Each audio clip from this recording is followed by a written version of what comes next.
हमारा विषय योजक चिन्ह। हमने जो विराम चिन्ह किए थे उनमें भी हमने पढ़ा था। आज हम इसको बड़ी डिटेल से जानेंगे।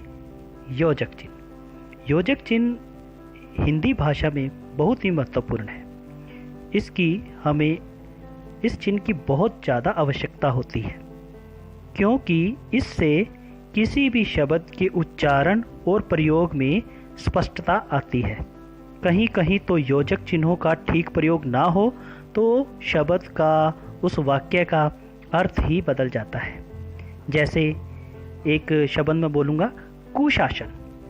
कुशासन का जो सही अर्थ है वो है बुरा शासन, और एक अर्थ बनता है कि कुश से बना हुआ कोई आसन। कुश होता है घास फूस, उससे बना हुआ आसन।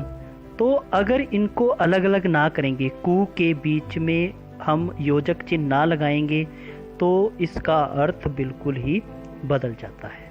तो अब हम जानेंगे योजक चिन्हों का प्रयोग।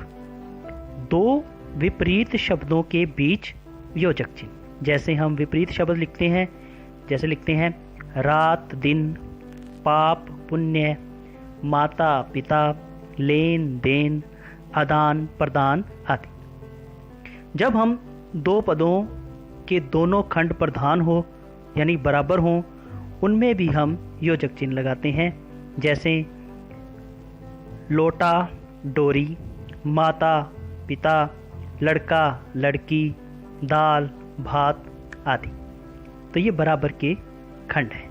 उसके बाद है एकार्थ बोध, यानी कि एक ही अर्थ के शब्दों में, मतलब शब्द को हम रूप अलग अलग हैं परंतु उनका जो अर्थ है वो एक ही होता है। जैसे समझ बूझ, इन दोनों के बीच में योजक लगाते हैं। दीन और दुखी, दीन मतलब गरीब, दुखी मतलब भी।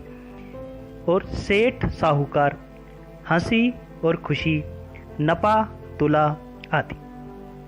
उसके बाद है दो संयुक्त क्रियाओं के मध्य में, जैसे पढ़ना लिखना, ये क्रियाएं हैं। खाना पीना, उठना बैठना, कहना सुनना, मारना पीटना, आना जाना आदि।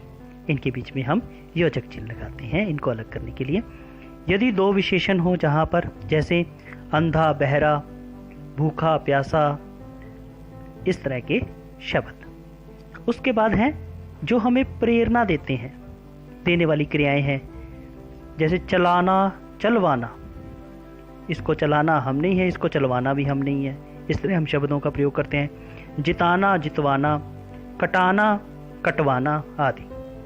आगे है यदि एक ही संख्या में दो बार आए, एक ही शब्द दो बार आए तो, जैसे राम राम, बच्चा बच्चा, बूंद बूंद, नगर नगर, गली गली आदि।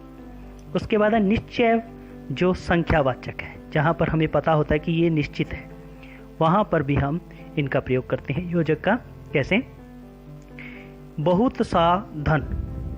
अब बहुत और सा को बीच में हम योजक चिन्ह लगाते हैं। बहुत सी बातें, एक से बढ़कर एक, कम से कम। इस तरह हम जहाँ पर हमें निश्चित संख्यावाचक का, विशेषण का पता चले, वहाँ पर भी हम योजक चिन्हों का प्रयोग करते हैं।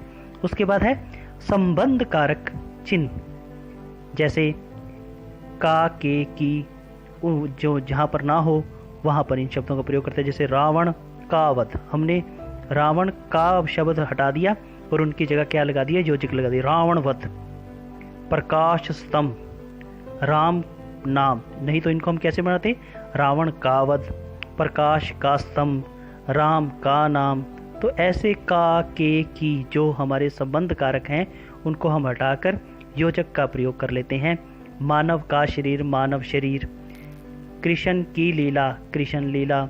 मानव का जीवन, मानव जीवन। तो इसमें हमने कारक नहीं लगाए, क्या लगा दिया? योजक लगा दिया और शब्द और वाक्य को पूरा कर दिया।